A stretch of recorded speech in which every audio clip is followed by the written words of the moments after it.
Parce que le point zéro de Dieu est plus que le point 1000 du diable. Jésus mourant à la croix, point zéro a vaincu le diable. C'est pourquoi sa résurrection est une explosion. Car si je peux te vaincre par ma mort, qu'est-ce que je te ferai par ma vie? Si la mort de Christ nous donne la victoire sur le diable, alors la vie de Christ. Il a préféré l'opprobre de Christ qu'avoir le château de Pharaon. Et il avait un appel, mais n'avait pas la puissance de l'appel. Oui, j'aime quand Dieu parle des hommes puissants quand ils étaient impuissants. Ça encourage les impuissants à croire qu'ils seront puissants.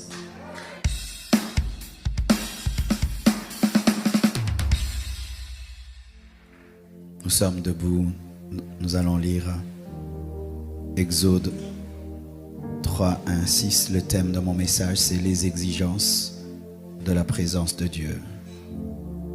Exode 3, 1 à 6. Vous y êtes, hein? Ok.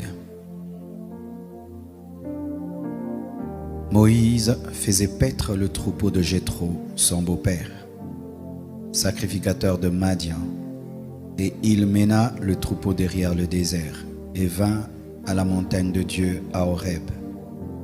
L'ange de l'Éternel lui apparut dans une flamme de feu au milieu d'un buisson. Moïse regarda, et voici le buisson était tout en feu, et le buisson ne se consumait point. Moïse dit, je veux me détourner pour voir. Quelle est cette grande vision? Et pourquoi le buisson ne se consume point? L'Éternel vit qu'il se détournait pour voir. Et Dieu l'appela du milieu du buisson et dit, Moïse, Moïse. Et il répondit, me voici. Dieu dit, n'approche pas d'ici. Ôte tes souliers de tes pieds, car le lieu sur lequel tu te tiens est une terre sainte. Et il ajouta, je suis le Dieu de ton père, le Dieu d'Abraham, le Dieu d'Isaac et le Dieu de Jacob. Moïse se cacha le visage, car il craignait de regarder Dieu. Genèse 22, 1 à 12. Genèse 22, 11 à 12. Alors l'ange de l'Éternel appela des cieux et dit, Abraham, Abraham. Et il répondit, me voici. L'ange dit, n'avance pas ta main sur l'enfant et ne lui fais rien, car je sais maintenant que tu crains Dieu et que tu ne m'as pas refusé ton fils, ton unique. Asseyez-vous, s'il vous plaît.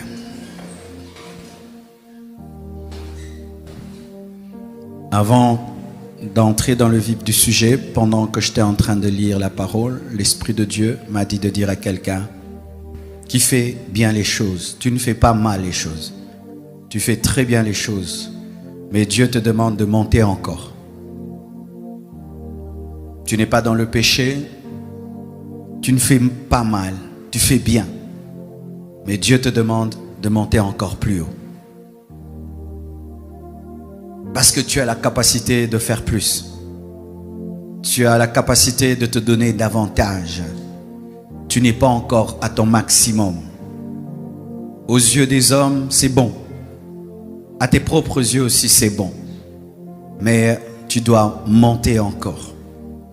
Souvent, lorsque nous parlons plus aux gens qui font mal.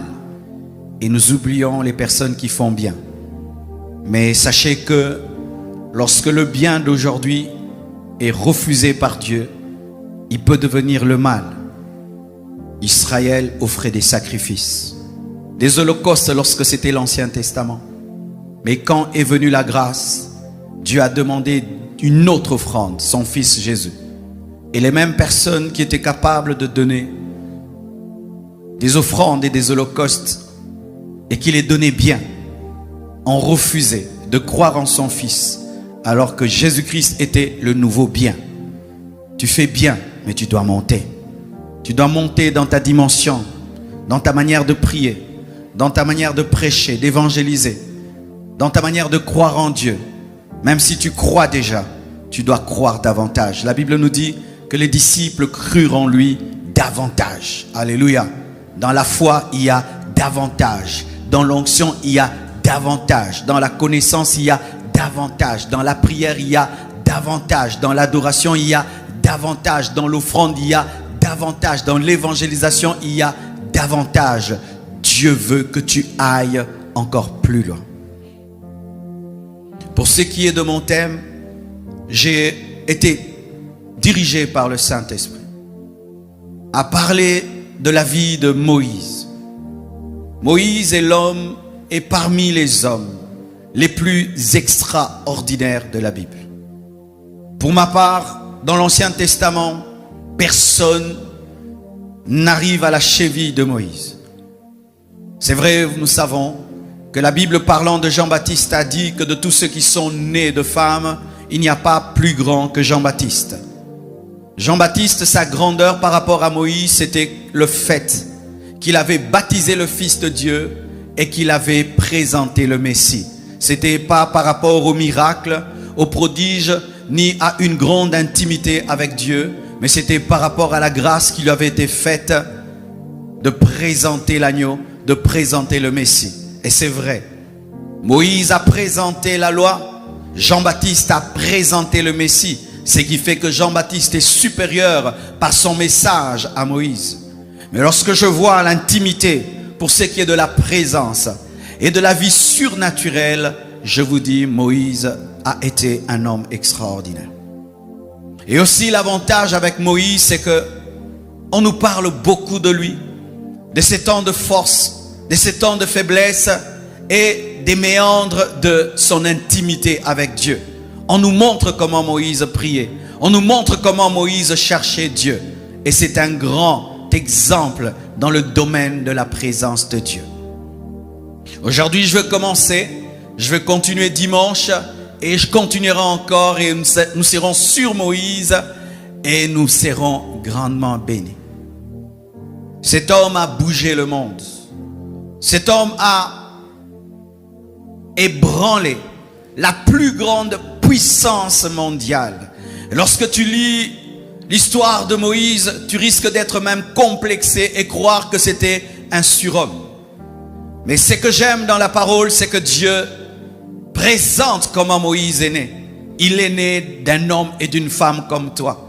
Et si Dieu a pu utiliser Moïse, il peut t'utiliser, car toi aussi tu es né d'un homme et d'une femme. Alléluia. Moïse était aussi un bébé. Et lorsqu'il est né, la Bible nous dit qu'il avait une particularité. C'était pas l'onction, c'était pas la prophétie, il était beau. À cause de sa beauté, ses parents ont décidé de ne pas le tuer, mais ils l'ont épargné et ils l'ont posé sur le Nil et Dieu l'a dirigé dans la maison de ses ennemis. Moïse est entré dans la maison de Pharaon et il a donc été élevé par Pharaon pendant 40 ans. Et la Bible nous dit que Moïse a été enseigné dans toutes les sciences de l'Égypte. Donc, Moïse était occultiste. Ça te choque, mais c'est la vérité. Le problème des chrétiens, c'est que nous ne lisons pas la Bible, mais nous regardons les films sur la Bible.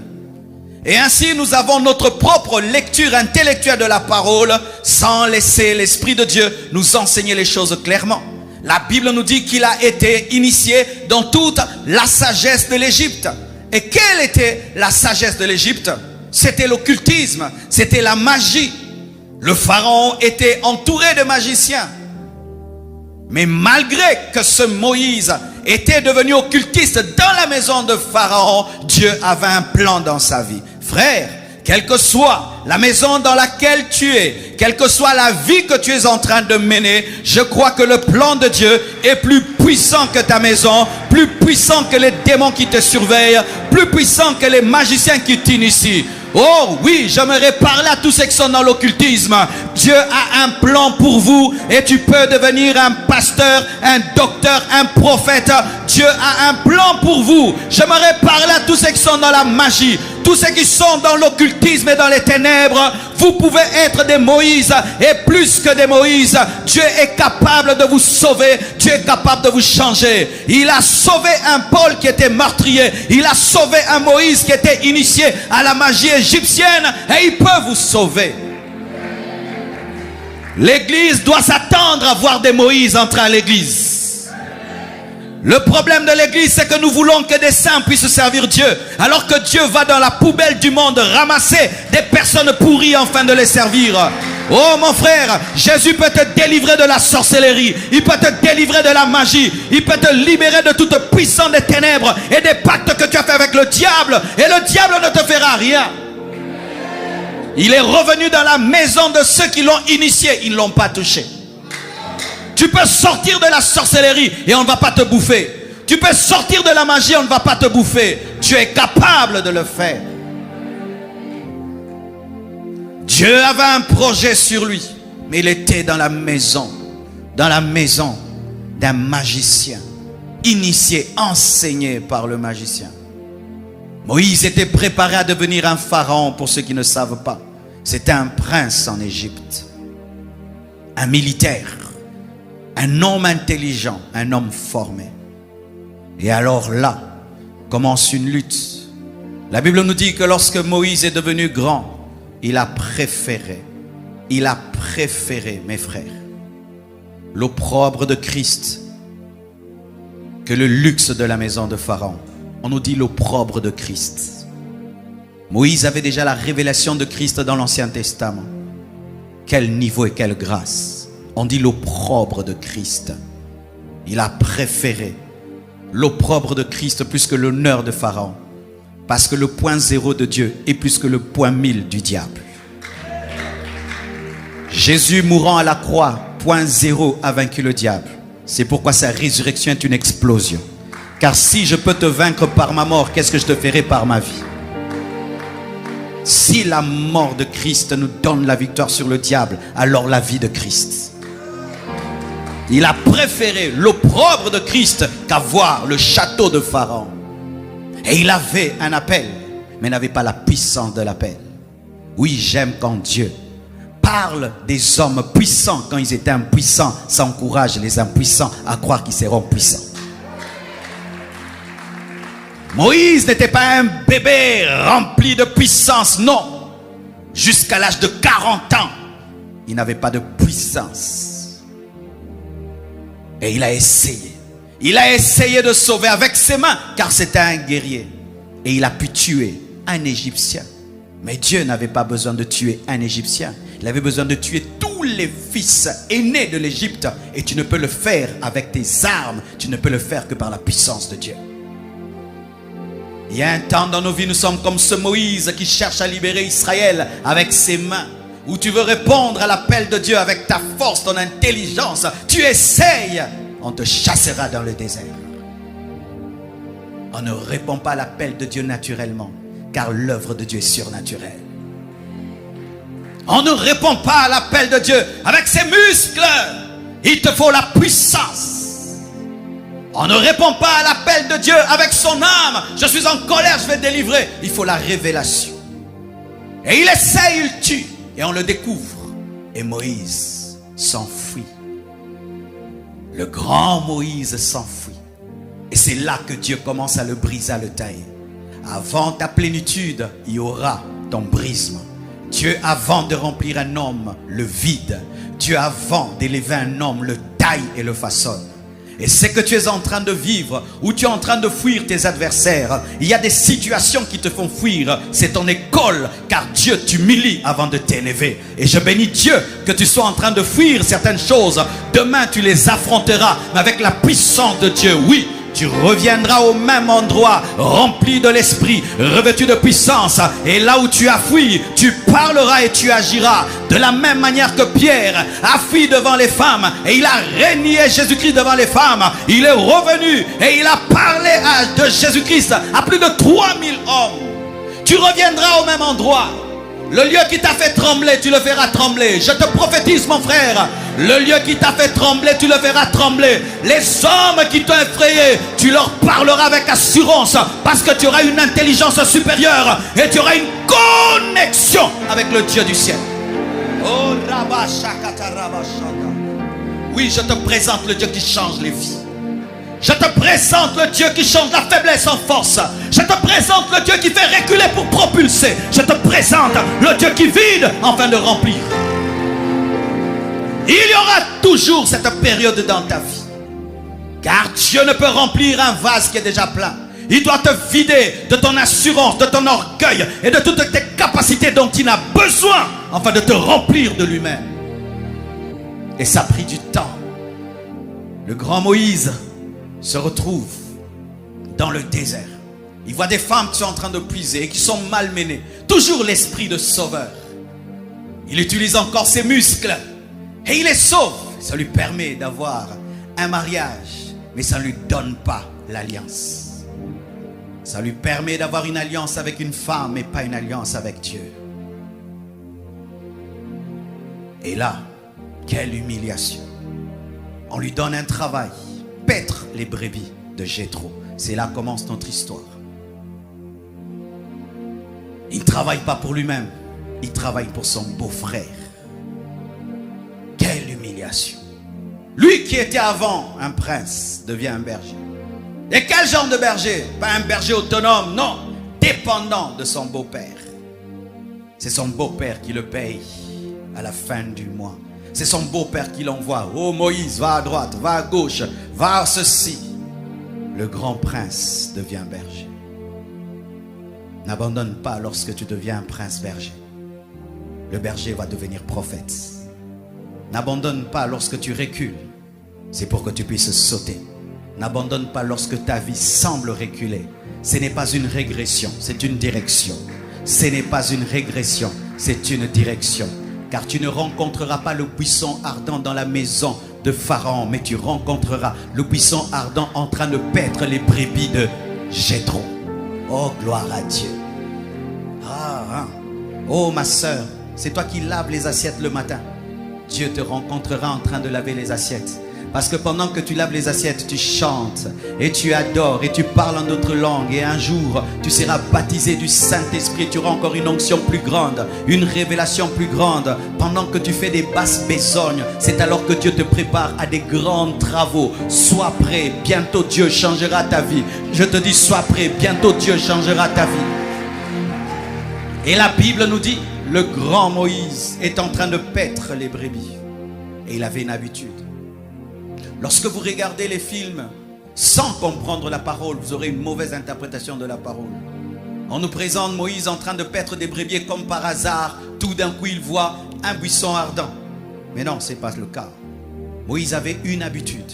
C'est que lorsqu'il allait paître les brebis, il en profitait pour aller à la montagne de Dieu, à Hébron. C'était une habitude. Il aimait aller à la montagne. Mais il n'avait pas de grandes expériences lorsqu'il allait à Horeb, plutôt à Horeb. Mais il allait, chaque fois qu'il paissait les brebis, il en profitait aussi pour aller à la montagne d'Horeb. Moïse faisait paître le troupeau de son beau-père, le sacrificateur de Madian. Et il mena le troupeau derrière le désert et vint à la montagne de Dieu, à Horeb. Et vint, c'était volontaire. C'était volontaire. Et la Bible nous dit que lorsqu'il est allé à la montagne de Horeb, ce n'est pas qu'il y avait l'apparition. Il est allé sans l'apparition pour avoir l'apparition. Qu'est-ce que je veux t'enseigner, mon frère? Continue dans tes programmes de prière. Même si tu ne vois rien, un jour tu verras quelque chose. Continue à jeûner comme tu jeûnes. Un jour tu verras quelque chose. Continue à aller à Horeb. Un jour tu auras une apparition. Continue à prier à 4 h du matin. Un jour tu auras une apparition. Continue à prier à 9 h, à 10 h. Je ne connais pas ton programme, mais un jour le naturel sera changé en surnaturel. Oh, donne-moi un amen. Des fois, il faut avoir la monotonie pour vivre la transformation. Car la vie est aussi tenue par la monotonie. La respiration est monotone, mais te fait vivre. Le cœur est monotone, mais il te fait vivre. Tes poumons sont monotones, mais te font vivre. Des fois, il faut être monotone pour entrer dans la transformation. Tu vas au Horeb, tu vas au Horeb, tu vas au Horeb, tu vas au Horeb. Et un jour, buisson ardent. Tu vas à la chambre haute, tu vas à la chambre haute. Un jour, une apparition. Tu vas, et puis un jour, n'arrête pas de faire ce que tu fais de manière régulière. Un jour, il y aura une transformation dans ce que tu fais habituellement. Jésus avait l'habitude de se lever et de précéder le soleil en prière. Et un jour, en priant, sa transpiration est devenue du sang.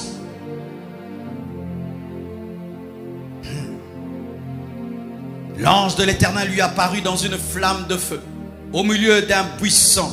Moïse regarda, et voici le buisson était tout en feu, et le buisson ne se consumait point. Moïse dit, je veux me détourner pour voir quelle est cette grande vision, et pourquoi le buisson ne se consume point. Moïse était un curieux. Moïse était un curieux. Frère, la présence de Dieu exige la curiosité. Soyez curieux lorsque vous êtes dans la présence de Dieu. Tu commences à prier et depuis que tu es chrétien, tu n'as jamais senti un feu commencer sur ta tête et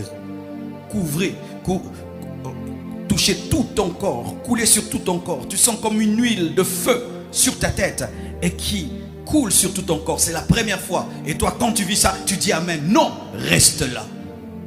Cherche à savoir c'est quoi. Père, c'est quoi que je sens? Père, c'est quoi que je sens? Depuis que je suis chrétien, j'ai jamais senti ça. C'est quoi, Seigneur? Il va te dire, mon fils, c'est la nouvelle dimension de ma puissance dans ta vie. J'étais ouin pour aller à tel endroit, prêcher ma parole. Et tu vas, tu prêches des signes, des prodiges et des miracles. Et tu prêches encore des signes, des prodiges et des miracles. Et ta vie est transformée. Tu pries, tout d'un coup, tu as le feu au niveau de ta main. Tu ressens le feu au niveau de ta main. Et puis tu dis amen. Dis, Seigneur, qu'est-ce qui arrive à mes mains? Pourquoi je sens ce feu? Je t'ai donné un don de guérison, un don de miracle. Va imposer les mains malades et les malades seront guéris. Soyez des curieux, soyez des curieux, soyez des curieux dans la présence de Dieu. Tu es en train de prier, tout d'un coup il y a un vent qui remplit ta chambre. N'arrête pas, reste là, dis Seigneur, qu'est-ce qui se passe? Moïse voit un buisson en feu et qui ne se consume pas. Il ne rentre pas pour dire, Madian, j'ai trop, mais j'ai vu quelque chose. Non, il va d'abord vérifier. Il va vérifier. Un ange t'apparaît. Vérifie. Tu es un ange de Dieu ou un ange du diable? Mais pourquoi tu me poses cette question? Parce que la Bible me dit que je dois vérifier. Soyez des curieux. Quand tu es dans la présence de Dieu, une petite expérience peut bouleverser toute ta vie. Mais ton problème, c'est que tu t'en vas avant que Dieu n'ait fini. Tu quittes avant que Dieu n'ait fini. Dieu attend que tu poses des questions, tu ne poses pas des questions. Allez dans la présence de Dieu avec des questions. Avec des versets bibliques. Seigneur, j'ai lu, je n'ai pas compris. Seigneur, pourquoi j'existe? Pourquoi tu m'as créé? Pourquoi telle chose dans ma vie? Est-ce qu'un chrétien peut avoir des liens de famille? Comment ma vie ressemble à la vie des autres frères de ma famille qui sont des païens? Pose des questions et tu auras une révélation que personne ne peut bouger. Tu auras une assurance que personne ne peut bouger. Tu auras une connaissance que personne ne peut bouger. La curiosité, la soif. Soyez des curieux spirituellement. Tu prends ta Bible, tu vas avec dans la présence de Dieu. Dieu, aujourd'hui tu vas m'expliquer.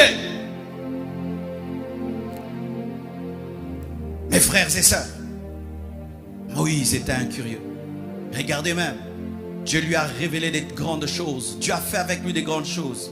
Mais il vient quand même dire à Dieu, si j'ai trouvé grâce à tes yeux, fais-moi voir ta face. C'était un insatisfait. Il voulait plus, et encore plus, et encore plus, et encore plus, et encore plus. L'ange de l'Éternel lui apparut dans une flamme de feu, au milieu d'un buisson. Moïse regardait et voici le buisson était tout en feu, et le buisson ne se consumait point. Moïse dit, je veux me détourner pour voir. Il oublie les moutons et il cherche maintenant à comprendre le buisson ardent. La présence de Dieu réclame que tu bouleverses tes programmes pour chercher Dieu. C'était le programme brebis, ça devient le programme buisson ardent. Mon frère, tu ne peux pas diriger toutes tes journées.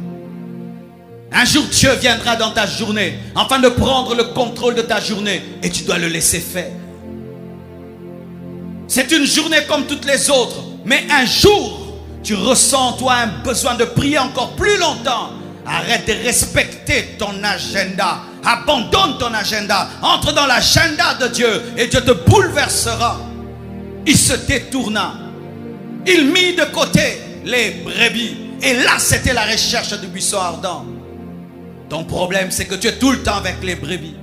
Tu es tout le temps avec tes brebis. Tout le temps brebis. Tout le temps mon programme, mon agenda. Le buisson ardent bouleverse le programme du berger. Le buisson ardent bouleverse le programme du berger. Et il en fait un prophète.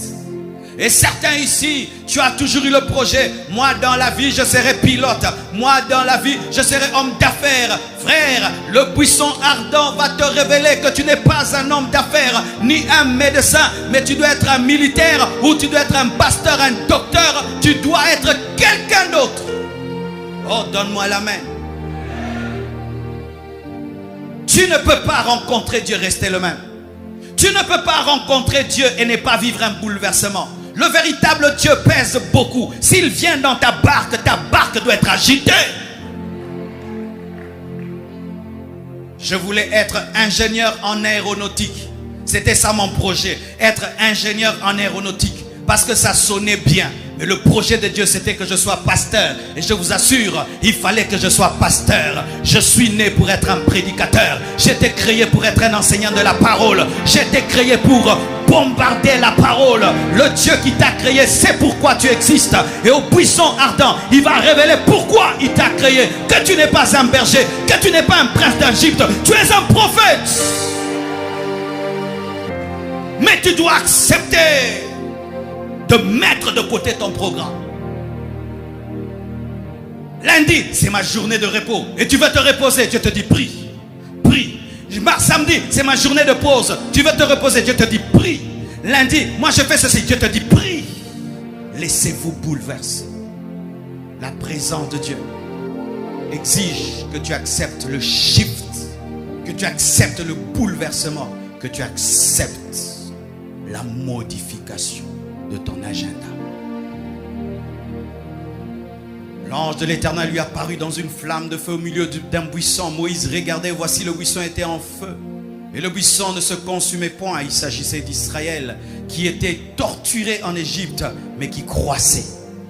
Moïse dit, je veux me détourner pour voir quelle est cette grande vision et pourquoi c'était un homme qui avait des questions. Le buisson ne se consume point. L'Éternel vit qui se détournait pour voir. Et Dieu l'appela du milieu du buisson et dit, Moïse, Moïse. Et il répondit, me voici, Dieu te connaît. Dieu connaît ton nom. Dieu connaît ton nom. Quand tes parents te donnaient un nom, Dieu a vu et il connaît ton nom. J'aimerais te dire que Dieu connaît ton nom. Dieu connaît ton nom. Alléluia. La présence de Dieu exige l'intimité. Alléluia. Dieu appelle Moïse 2 fois.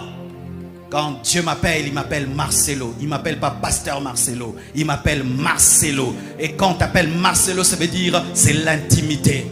La présence de Dieu exige l'intimité. Anne-Marie, Dieu te connaît. Jeanne, Dieu te connaît. Papi, Dieu te connaît. Dieu te connaît. Moïse, Moïse.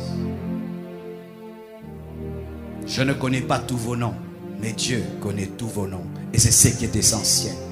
Le président de la République ne connaît pas ton nom, mais Dieu, le roi des rois, le Seigneur de seigneurs connaît ton nom. Et donc lorsque tu entres dans sa présence, sache que tu entres dans la présence d'un intime, Aebi Kombonayo.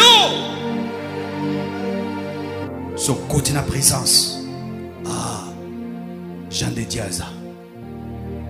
Ils sont à 1000, mais parmi les 1000, il y a tel qui n'est pas là. Dieu sait, quand tu n'es pas dans sa présence, il te connaît. Et il dit, Moïse, Moïse. Et Moïse répond, me voici. Me voici, c'est dire quoi? Je suis présent dans ta présence.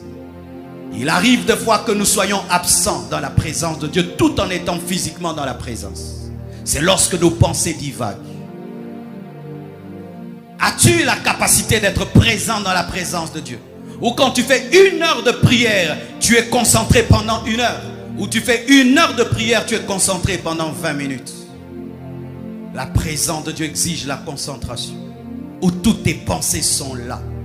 Tu ne penses pas autre chose. Tu n'es pas en train de faire autre chose. Me voici, Seigneur. Ma totalité est là.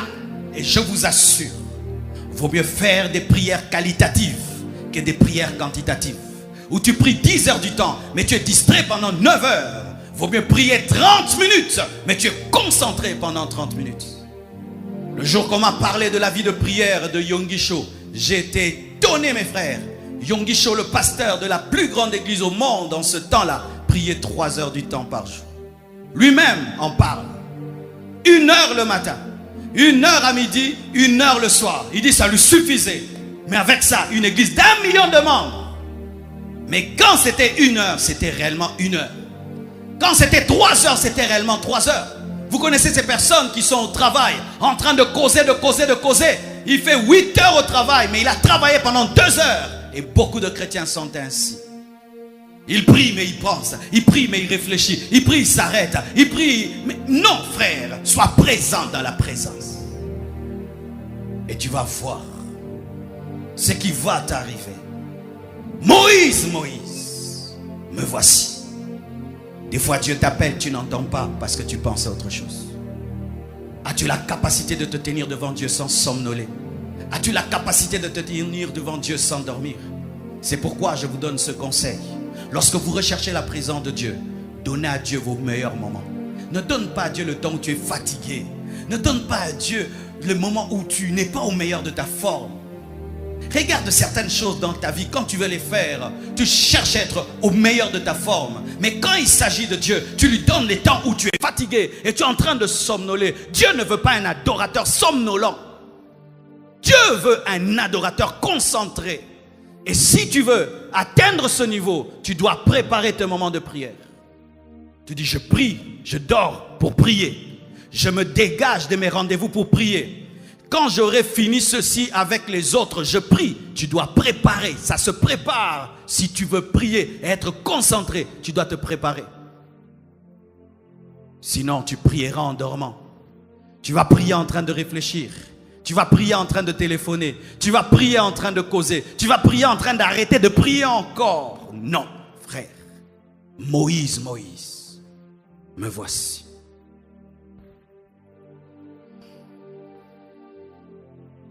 Dieu dit, n'approche pas d'ici. Ôte tes souliers de tes pieds, car ce lieu sur lequel tu te tiens est une terre sainte. Là où le saint vient, cela devient consacré. Quand un endroit a la visite du saint, cet endroit devient saint. Et cet endroit était consacré. C'était le lieu de Dieu. Et Dieu dit à Moïse, tu as marché partout comme tu as voulu, mais ici c'est ma présence. Tu enlèves tes chaussures. J'ai besoin d'un prophète qui est pieux nu. Cela nous enseigne quoi? La sanctification. Frères et sœurs, la présence de Dieu exige que tu enlèves tes chaussures. Que tu enlèves le péché de ta vie. Que tu enlèves les mauvaises paroles, le mauvais caractère. Il y a des personnes qui doivent quitter ta vie. Ce sont des souliers. Il y a des relations qui doivent quitter ta vie. Ce sont des souliers. Des relations toxiques. Il y a un caractère qui doit quitter ta vie. Ce sont tes souliers. Il y a une manière de parler qui doit quitter ta vie. Ce sont tes souliers. Il y a une chose qui doit quitter dans ta vie. Une chose que tu as mal acquise. Tu dois quitter, abandonner cette chose. Ce sont des souliers. Tout ce qui est contraire à la volonté de Dieu dans ta vie, ce sont les souliers. Regardez. Avant que Dieu ne commence à se révéler à Moïse, avant qu'il commence à lui donner les secrets de la puissance, avant qu'il ne transforme son bâton en bâton de puissance, il lui a dit d'abord d'enlever les souliers. Nous ne changerons jamais la Bible, mes frères. Aujourd'hui, l'Église refuse le message de la sanctification. Les chrétiens veulent un évangile sans repentance. Les chrétiens veulent une Église sans sanctification. Ça n'existe pas. Vous voulez la présence de Dieu, vous devez haïr le péché. Vous voulez l'approche de Dieu, vous devez vous sanctifier. Vous voulez entrer dans la présence de Dieu, vous devez dire non au monde, non au diable. Chaque fois que tu refuseras de te sanctifier, l'accès à la présence de Dieu te sera fermé. Si Moïse avait refusé d'enlever ses sandales, mes frères, il n'allait pas avoir la révélation de Jésus. Ta vie bloque parce que tu bloques ta repentance. Ta vie bloque parce que tu bloques d'abandonner la chose que Dieu t'a demandé. Et ainsi, nous avons des Moïse chaussés, mais qui sont en train de parler devant un buisson ardent. Ce n'est pas le vrai buisson ardent, c'est un faux buisson ardent. Une vie chrétienne qui continue à être paisible malgré le péché n'est plus la vie chrétienne. Un chrétien heureux, malgré qu'il pêche, n'a pas la joie du Saint-Esprit. C'est une fausse joie, fabriquée et créée. Nous, les chrétiens, nous trouvons notre joie dans la communion avec Dieu. Et lorsque tu pêches, tu n'as pas de joie. Un véritable chrétien ne peut pas avoir la joie dans le péché.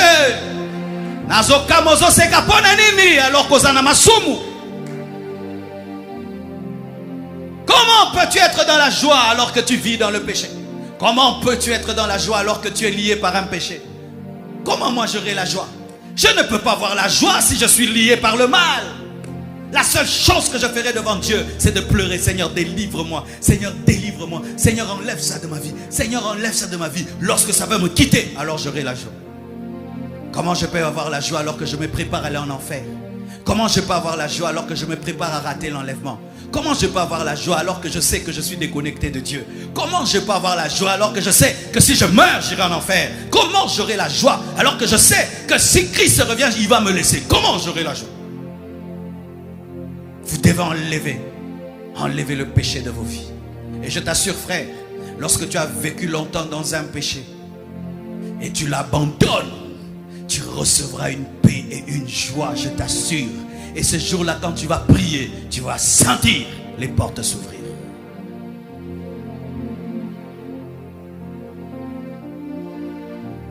Dieu n'a pas enlevé les chaussures de Moïse. C'est Moïse qui devait les enlever. Mais Dieu lui donne l'ordre et c'est lui qui enlève. Dieu ne peut pas te sanctifier sans ta volonté. Certains s'attendent un jour, ils se retrouvent sans souliers. Non, Dieu est poli. Dieu ne peut toucher à tes chaussures sans que tu le veuilles. Tu as tissé une relation illicite avec quelqu'un, Dieu n'ira pas par là cette personne. C'est toi qui as créé cette relation. C'est toi qui dois défaire la relation. Tu as pris une chose volée, c'est toi qui dois rendre cette chose. Cette chose ne quittera pas ta maison. Dieu ne peut pas enlever le mal de toi sans ta volonté. Et vous qui, tout le temps, justifiez le péché en vous. Vous justifiez le péché. Vous avez toujours des arguments pour continuer. La chair est faible. Tout le monde est pécheur. Dieu est tolérant. Dieu est amour. Vous pensez que même les hommes de Dieu, frère, fais attention à tes justifications. Et regardez maintenant. Lorsque Moïse enlève ses chaussures, lorsqu'il obéit au protocole de la sainteté, la Bible dit ceci. Dieu dit, n'approche pas d'ici, ôte tes souliers de tes pieds, car le lieu sur lequel tu te tiens est une terre sainte. Et il ajouta, je suis le Dieu de ton père, le Dieu d'Abraham, le Dieu d'Isaac et le Dieu de Jacob. Alléluia. C'est alors que Dieu se révèle à Moïse. Lorsqu'il enlève les chaussures, Dieu lui révèle qu'il est je suis, qu'il est le Dieu permanent, qu'il est le Dieu qui était Dieu quand Abraham était homme et qui est Dieu quand Isaac est homme et qui est Dieu quand Jacob est homme. Abraham est mort mais lui il est Dieu. Isaac est mort mais lui il est Dieu. Jacob est mort et lui il est Dieu. Et Moïse est mort, il est resté Dieu. Il s'est présenté comme le Dieu en qui il n'y a ni ombre de changement et de variation. Il s'est présenté comme celui qui n'a ni commencement ni fin. Il s'est présenté comme celui qui ressuscite les morts, car il n'est pas le Dieu des morts, mais il est le Dieu de vivants. Et s'il dit qu'il est le Dieu d'Abraham, donc il va ressusciter Abraham, donc il va ressusciter Isaac, donc il va ressusciter Jacob. Il s'est présenté comme le Dieu incréé mais créateur de toutes choses. Il s'est présenté comme le Dieu qui subsiste après la mort de ses serviteurs. Abraham est parti mais il est resté Dieu. Isaac est parti, il est resté Dieu. Jacob est parti, il est resté Dieu. Et toi tu partiras, il restera Dieu. Oh, donne-moi un amen. Oh, Dieu veut se révéler à toi, mais enlève tes chaussures. Il veut se révéler à toi comme étant je suis. Je suis la guérison, je suis la délivrance, je suis la bénédiction, je suis l'élévation, je suis le miracle, je suis la paix, je suis le bonheur, je suis le chemin, la vérité et la vie. Nul ne peut venir au Père que par moi. Je suis ce que tu dis que je suis. Je suis celui qui se conjugue toujours au présent, qui ne connaît ni passé ni futur, mais qui est toujours présent dans le futur et dans le passé. Oh, donne-moi un amen. Tu veux la révélation de Dieu? Enlève tes chaussures. Il a son pied gauche sur le passé, son pied droit sur le futur, et il est assis sur le présent. Il maîtrise le passé comme il maîtrise le futur, et il est assis sur le présent. Je suis le Dieu de tes pères.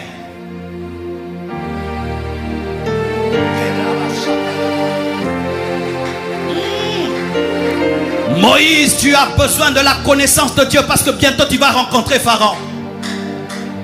Et si tu rencontres Pharaon sans révélation de celui qui t'a envoyé, Pharaon va te détruire. La plus grande arme de l'envoyé n'est pas l'arme, mais c'est la révélation. Plus tu connaîtras ton Dieu, plus tu seras efficace. Plus tu connaîtras ton Dieu, plus tu seras efficace.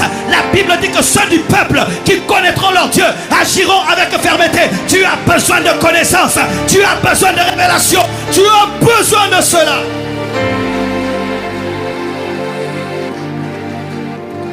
Le combat est grand, tu dois manger la connaissance.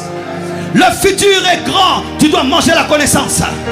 Jésus est en train de voir des adversaires puissants. C'est pourquoi tu dois être puissant dans la révélation. L'Éternel voyait qu'il y avait des magiciens de l'Égypte qui attendaient Moïse. C'est pourquoi il devait avoir la révélation que je suis et je suis. Je suis la lumière quand tu veux la lumière. Je suis les ténèbres quand tu veux les ténèbres. Je suis le goudron lorsque tu veux diviser en deux la mer rouge. Je suis. Et Rabashaka. Ta vie changera lorsque tu enlèveras tes chaussures. Enlève tes chaussures et il va te révéler qui il est. Il va te révéler qu'il était de votre famille. Je suis le Dieu de tes pères. Nazalaka na famille nabino.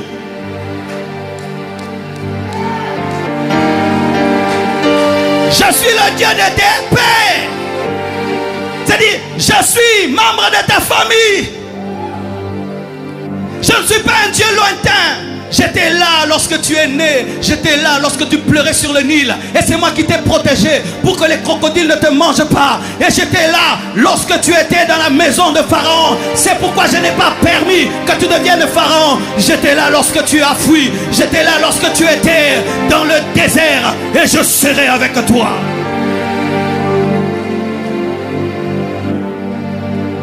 Lorsque Moïse reçut la révélation que celui qui lui parlait, c'était le Dieu de son père, de ses pères, le Dieu d'Abraham, le Dieu d'Isaac, le Dieu qui a permis à Abraham d'avoir un enfant alors que sa femme était doublement ménopausée, le Dieu qui était avec Isaac et qui lui a donné Jacob, le Dieu qui était avec Jacob et qui lui a donné Judas, qui lui a donné Joseph, et le Dieu qui a donné à Jacob Lévi. Et Moïse est venu par Lévi.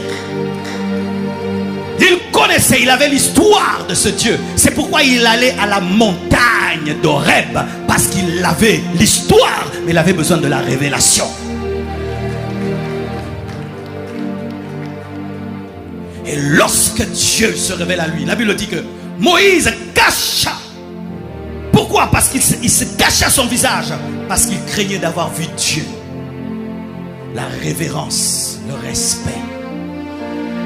La présence de Dieu exige la révérence et le respect. C'est pourquoi je ne comprends pas les chrétiens qui causent en plein culte. Je ne comprends pas les chrétiens qui chiquent en plein culte. Je ne comprends pas les chrétiens qui téléphonent en plein culte. Je ne comprends pas les chrétiens qui marchent, qui descendent et qui montent en plein culte. Je ne comprends pas cela. Quand il s'est rendu compte qu'il n'était pas que devant un arbre, mais qu'il était devant Dieu, il a dit: je vais mourir car j'ai vu la face. La présence de Dieu exige la révérence. C'est pourquoi Paul dit que nous devons servir Dieu avec crainte et tremblement. Nous ne devons pas servir Dieu sans crainte. Il faut servir Dieu avec crainte et tremblement. C'est pourquoi les apôtres, lorsqu'on leur donnait la gloire qui revenait à Dieu, ils déchiraient les vêtements. Pourquoi? Ils servaient avec crainte et tremblement. Ils savaient que c'était un Dieu jaloux. Un Dieu jaloux. Un Dieu jaloux. Oh. Mais une chose que j'aimerais que tu apprennes aussi, c'est que des fois nous tombons dans les extrêmes. La révérence devient la peur. Dieu ne veut pas que tu aies peur de lui. Dieu veut que tu le respectes. Mes enfants n'ont pas peur de moi. Mes enfants me respectent. Mon fils est mon ami, mais il me respecte. Mon fils me respecte, mais n'a pas peur de moi. Mais certains chrétiens tombent dans le piège. C'est que lorsque la présence de Dieu descend, ils ont peur. Ce sont les sorciers qui doivent avoir peur, pas toi l'enfant. Car la puissance de Dieu n'agit pas contre toi, mais agit en ta faveur. Lorsque la gloire de Dieu sature l'église, un véritable enfant de Dieu est dans la joie. Il dit, papa est là. Regardez Pierre, la gloire de Dieu resplendit sur la montagne de la transfiguration. Il dit quoi? J'aimerais faire 3 temps de rester ici. Il n'a pas envie de fuir, il a envie de rester. Jean dormait sur la poitrine de Jésus. Il dormait là, sur la poitrine du feu dévorant.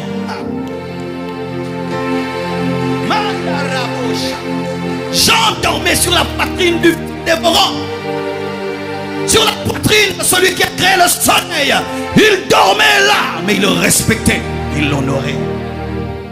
Arrêtez d'avoir peur de la présence de Dieu. Quand la puissance de Dieu tombe ici et les gens tombent à gauche et à droite, l'enfant de Dieu est content. Merci Seigneur, guéris encore, délivre encore, chasse les démons. Mais tu ne dois pas avoir peur. Oh, qu'est-ce qui se passe? Non, c'est papa qui est à l'œuvre. C'est papa qui est à l'œuvre. C'est pourquoi la Bible nous dit que lorsque Dieu a appelé Moïse au sommet du Sinaï, même s'il y avait des trompettes et des éclairs et des tremblements de terre, Moïse montait. Trompette, il monte. Tremblement, il monte. Pourquoi? Papa, c'est le Dieu de mes pères. C'est le Dieu d'Abraham. C'est le Dieu d'Isaac. C'est le Dieu de Jacob. C'est le Dieu de Lévi. C'est le Dieu de mon père.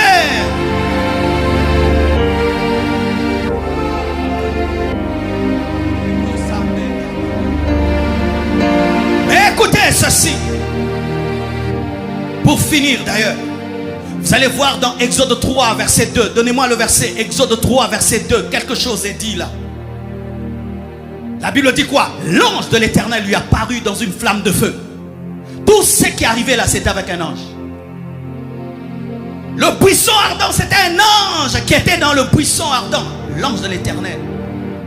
Vous allez voir aussi dans Genèse 22, verset 11 à 12. On nous parle toujours de l'ange de l'Éternel. Appela des cieux et dit Abraham, Abraham. Et il répondit, me voici. Comme avec Moïse, on a dit, Moïse, Moïse. Dieu m'a appelé 2 fois pour confirmer que c'est toi. Moïse, Moïse, me voici. Abraham, Abraham, me voici. Confirmez que c'est toi. Je n'appelle pas un autre Abraham, c'est toi, le père d'Isaac. Au verset 12, la Bible dit, Genèse 22, verset 12. L'ange dit, n'avance pas ta main sur l'enfant. Écoutez, ce qui est bizarre dans cette phrase. L'ange dit, n'avance pas ta main sur l'enfant et ne lui fais rien. Car je sais maintenant que tu crains Dieu. Écoutez maintenant, écoutez. Et que tu ne m'as pas refusé ton fils unique, un ange. Un ange. Est-ce qu'Abraham était en train d'offrir son fils unique à un ange? Mais l'ange dit, tu n'as pas refusé de m'offrir ton fils unique. Quel est cet ange? Quel est cet ange qui se permet de parler comme Dieu? Quel est cet ange qui ose parler comme il était Dieu? Voici la révélation, mes frères.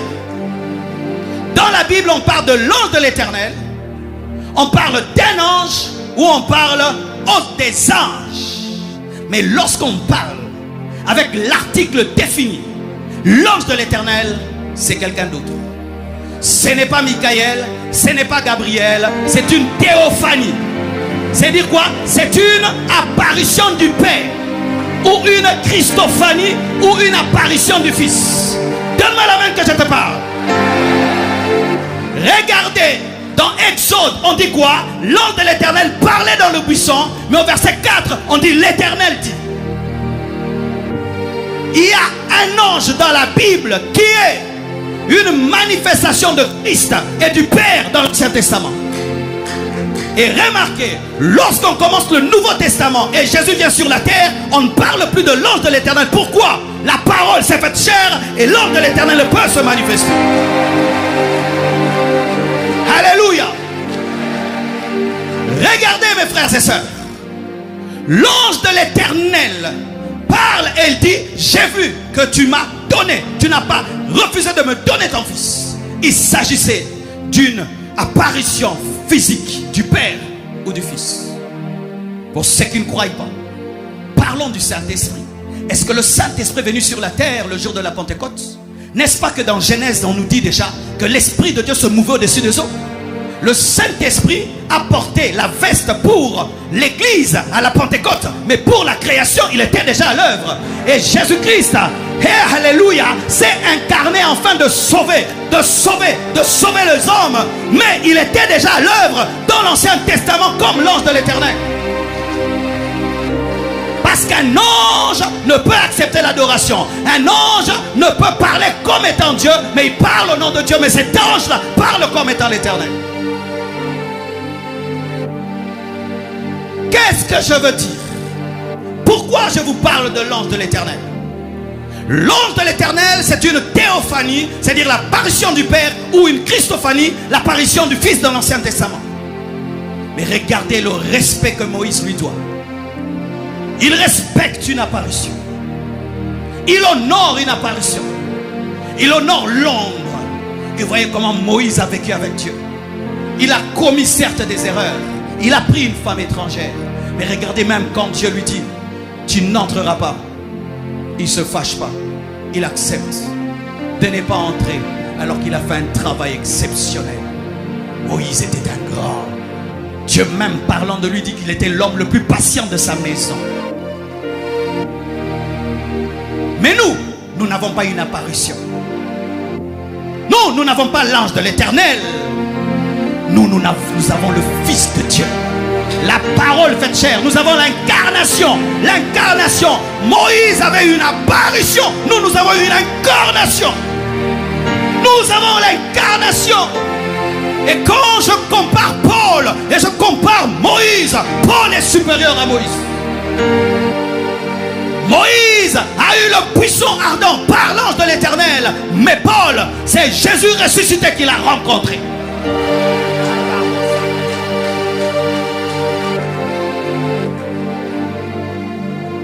Frères, sœurs, nous sommes dans la dispensation prophétisée et annoncée par le prophète Ésaïe. Nous sommes dans la dispensation que les prophètes ont attendu voir et qui n'ont pas vu. Ils les ont salués de loin parce que ces choses appartenaient à notre temps. Mais nous avons cela. Mais qu'est-ce que nous en faisons? Qu'est-ce que nous en faisons, mes frères?